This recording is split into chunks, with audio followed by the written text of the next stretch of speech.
Introducing Riding the Wave of Transformation, an Unbridled Perspective on Leadership. Part 3, Deep Dive into Alive Qualities. Dive into transformative leadership with the 5D Alive framework. Discover how authenticity, listening, intentions, values, and energy elevate your leadership skills. Let horses guide the way. The role of energy in 5D Alive leadership, lessons from horses. In this episode of our deep dive into 5D Alive leadership, we explore the powerful connection between energy and effective leadership. Drawing insights from horse-assisted coaching, we discuss how authenticity, listening skills, intentions, values, and energy interconnect to create a holistic leadership approach. Learn how to be mindful of the energy you project and receive, and discover practical tips for improving your leadership skills through mindful presence and authentic connection. Welcome back to the deep dive. Before we really got into those 5 dimensions of leadership, we were talking about how horses can teach us about energy and its impact on leadership. That's what really stayed with me, I think, from the first part of our discussion. Yeah.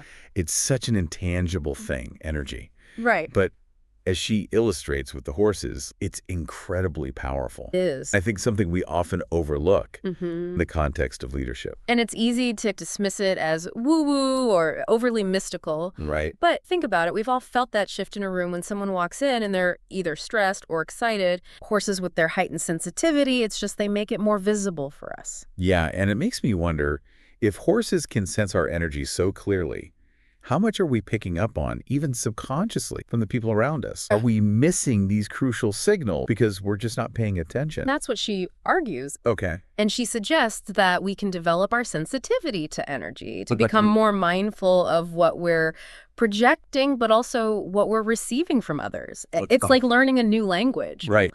Cues and these unspoken dynamics that really shape our interactions. So it's a two-way street. We're not just responsible for managing our own energy, but also becoming more attuned to the energy of others. Absolutely. Almost like an energetic feedback loop. An energetic feedback loop. That's a good way to put it. And this leads us back to the Alive framework. So, she breaks down these 5 qualities: authenticity, listening skills, intentions, values, and energy, and shows how all of these contribute to effective leadership. Yeah, I'm curious about that breakdown, especially since you mentioned energy kind of ties into all of the other Alive qualities. They're all connected. They are all interconnected, like threads in a tapestry, Yeah. rather than separate concepts. Okay. So take authenticity, for example.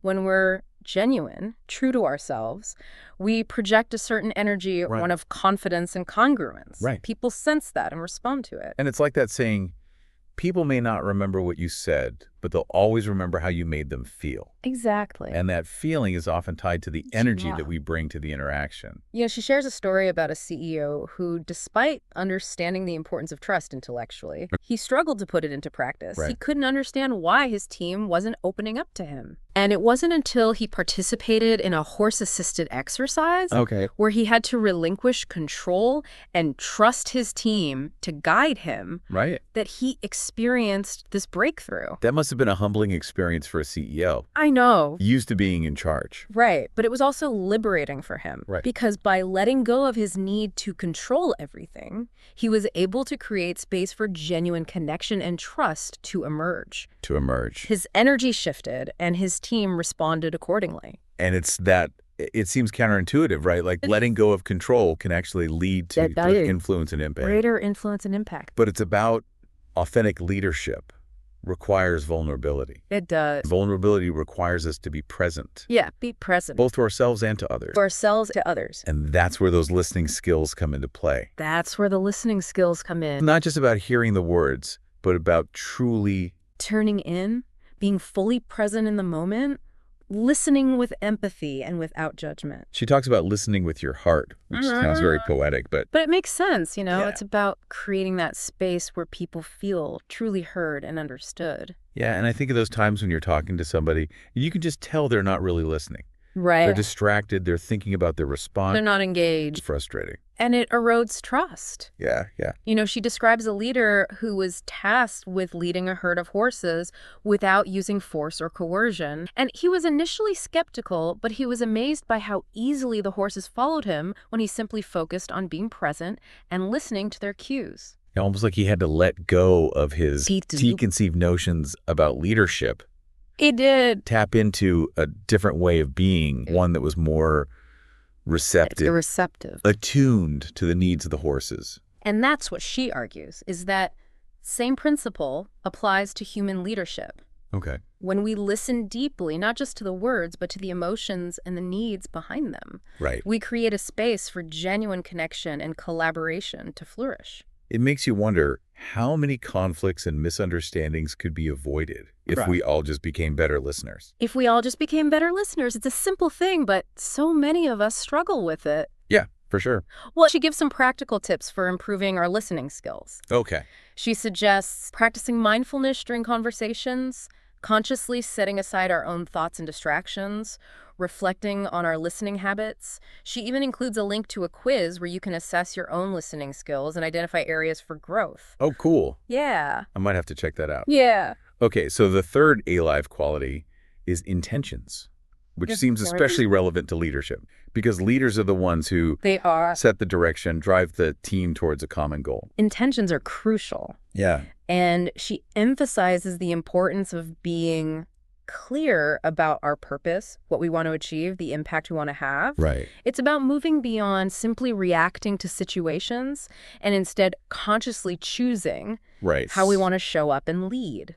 So being proactive rather than reactive. Exactly. Taking ownership of our leadership and making conscious choices about how we want to influence the team and absolutely the direction of things. And she distinguishes between intentions that come from a place of genuine desire versus those that are driven by external expectations or a need to please others. Okay. She encourages us to connect with our heart's desires, aligning our actions with our true intentions.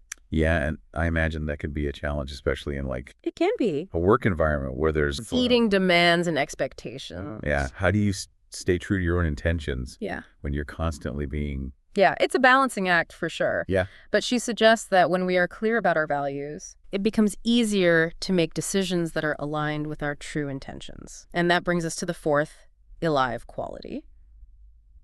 Values. Which seems like a natural progression from intentions. It is. If the intentions are about our desired outcomes, values are the guiding principles that inform. Yeah, that's a great way to put it. How we get there. Values are our compass, helping us to navigate complex situations and make choices that are consistent with what we believe in. And she emphasizes that living our values is more than just talking about them. Yeah. It's about embodying them in our daily actions and interactions. It's about walking the talk. Walking the talk, not just saying integrity is important, but actually demonstrating integrity in our decisions and behaviors. Exactly. And she draws a distinction between what she calls authentic core values, which reflect our deepest truths, and then ambition core values, which are often aspirational, but may not always align with our genuine beliefs and behaviors. It's like the difference between what we say we value and what we actually demonstrate through our actions. Exactly. It's about being honest with ourselves. Exactly. But what truly matters, rather than trying to conform to some external ideal or something. She shares a story about a leader who, during a horse-assisted coaching session, realized that her tendency to be overly nice and friendly stemmed from a deep-seated need to please others. Okay. A pattern she had developed in childhood. Yeah, I can see how that can be a trap, especially for or it can be women in leadership roles. Yeah. Right, where there's this expectation to be agreeable, accommodating. Right, and accommodating. Which can sometimes come at the expense of. At the expense of our own needs and boundaries. Yeah, exactly. This leader recognized that her need to please others was actually holding her back. It was preventing her from setting clear boundaries and advocating for her own needs. Through the coaching process, she was able to replace that value with one of authenticity and assertiveness, which allowed her to show up more powerfully as a leader. It's a great example of how even examining our values, even ones we've held for a long time, can be incredibly liberating. It can be very liberating. And empowering. Empowering. Okay, so we've got authenticity, listening skills, intentions, and values. That leaves us with The final alive quality. energy. Energy. And we talked about earlier how important it is, how horses can teach us to become more attuned to it. Right. But how does energy fit into this larger framework? Well, energy is the fuel Yeah. that drives all of the other alive qualities. Right. It's the force that animates our intentions, Okay. informs our listening, shapes our authenticity. Right. When we are aware of our own energy and how it impacts others, we become more conscious and intentional leaders. And she even mentions this concept of entrainment, which I thought was fascinating. You know, that idea that individuals tend to synchronize their energy and behavior Right. with those around them. That's why you might start feeling anxious in a room full of anxious people, even if you weren't feeling that way initially. Exactly. Yeah, it's like we're constantly picking up on and responding to energetic cues of those around us. Sure. And as leaders, we have this responsibility to be aware of that dynamic and to use our energy to create a positive and productive environment. Yeah, so if we want to inspire our teams to be more engaged, creative, productive, Right. we need to embody those qualities ourselves. Embody them ourselves. So it's about Leading by example, leading by example. approaching situations with calmness, confidence, and clarity, and using our energy to uplift and inspire those around us. Do you remember this story about the team that showed up Yes. to the horse training? They were in a state of disarray. They were all in a... After arguing during the car ride over, the horses picked up on that chaotic energy and became unruly. Yeah, it was a really powerful illustration of how our energy can literally impact those around us. And it wasn't until the team calmed down through breathing exercises and a shift in their focus that the horses followed suit, right. mirroring the team's newfound sense of peace and connection. And it's a good reminder that our energy is contagious, right? As leaders, It is. we have a responsibility to be mindful of the energy we bring to the table, Absolutely. to use it to create a more positive and productive environment for everybody. And she offers some practical tips for managing energy. Okay. She suggests using our breath to regulate our emotions, being mindful of our body language and tone of voice, and setting clear intentions for our interactions. She also encourages us to tap into activities that replenish our energy. Whether it's spending time in nature, listening to music, engaging in creative pursuits. Oh, it's about finding those practices that help us feel... Help us to feel grounded, centered. Yeah, you know, as we've been talking about these alive qualities, Yeah. it struck me that they're not just They're not. relevant to leadership in the traditional sense. Right. All aspects of our life. They're relevant to all aspects of our lives. Our relationships, our families and friends, our community involvement, even our own personal growth and well-being. Totally. You've hit on something very important. 5D Alive leadership is not just about leading a team or an organization. Right. It's about leading our lives with intention, authenticity, and heart. It's about cultivating these qualities within ourselves and using them to create positive ripple effects in the world around us. So now that we've explored these alive qualities in depth, Yes. I'm eager to dive back into those 5 dimensions of leadership and see how they actually play out in real-life situations. Let's do it. We'll do just that when we come back for the final part of our deep dive into 5D Alive leadership. I hope you enjoyed the third part of the video introducing Riding the Wave of Transformation.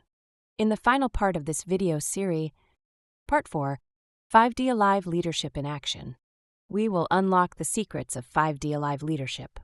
Dive into real-world applications of dynamic leadership. Are you ready to lead with heart and inspire change?